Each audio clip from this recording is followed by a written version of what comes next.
Good morning, ladies and gentlemen. I want to respect your time the best I can, so real quick, if you enjoy my content, hit that subscribe button, yada yada yada, YouTube lingo.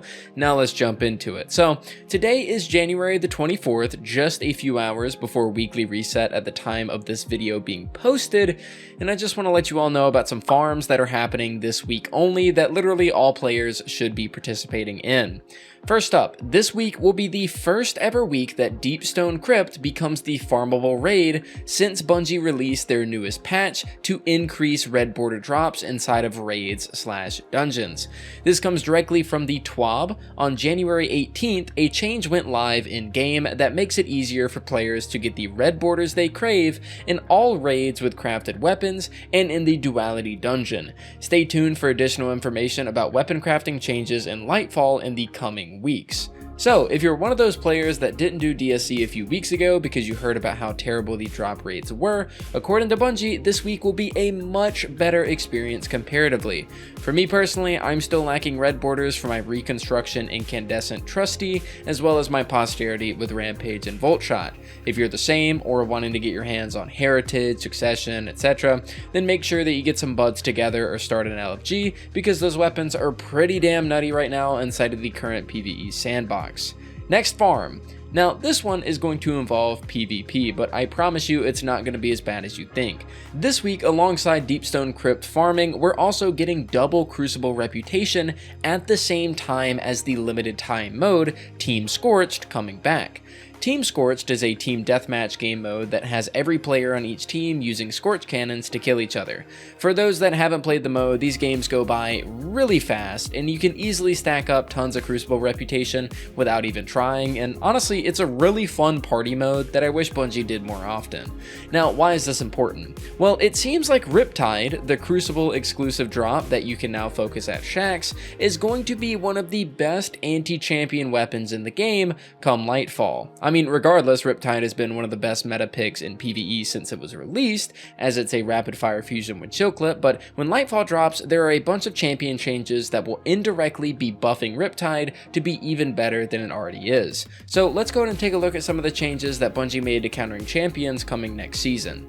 For barrier champs, you'll be able to counter them with Solar, Void, and Strand, but also be able to counter them while Radiant, whether this be via your own subclass or a teammate giving you the Radiant buff. In that state, Riptide would be able to shred through an anti-barrier champion.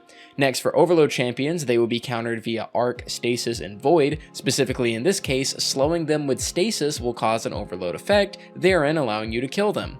Finally, for Unstop, they get countered by Arc, Solar, Stasis, and Strand. Specifically in this case, Shattering Stasis will trigger a stun, giving you the chance to melt their health bar. For those that don't know, Chill Clip as a perk will apply a stasis slow every time an enemy is shot and the perk procs. This will stun an overload. Shooting enough times, however, will build up those slow stacks, causing the enemy to freeze and therein shatter, which will stun and unstop.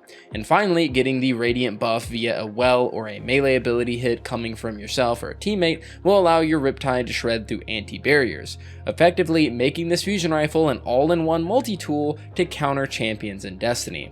In a recent PC Gamer interview, a Bungie employee was actually questioned on many things coming to Lightfall, and even clarified here that anything, including weapons, that create a keyworded effect like Volatile, Jolt, or Stasis Slow will work as a counter to champions. With that said, make sure if you don't already have a good Riptide to run a ton of Team Scorch this week as a means to get as much Crucible rep as possible.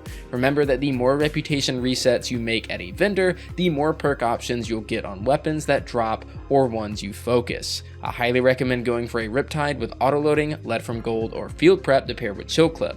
There are a few other good first column perks to choose from, but those are the ones that I would want to pair personally myself. If you land yourself some good main column perks, then you'll be more than good to go for Lightfall's release, but with that said, that's going to do it for me today. I hope you all enjoyed today's quick farm PSA video, and if you did, please consider liking the video and subscribing to the channel to see more from me. I also want to mention that today Friday, I will be streaming 1 hour before reset. We're going to be doing a weekly reset stream right here on YouTube, as well as doing some light fall prep. So I would love to see you, go ahead and stop on by after you watch the video. It would be really awesome. But before I do end things off today in this video, I'd like to give a shout out to my Patreon supporters and YouTube members that keep the channel going. For Patreon, shout out to Admus, Vile, John, Serenity, and Boomernoob in tier 2, as well as Austin, 𝘁𝗂𝗍𝗔𝗍, and Glumia in tier 3.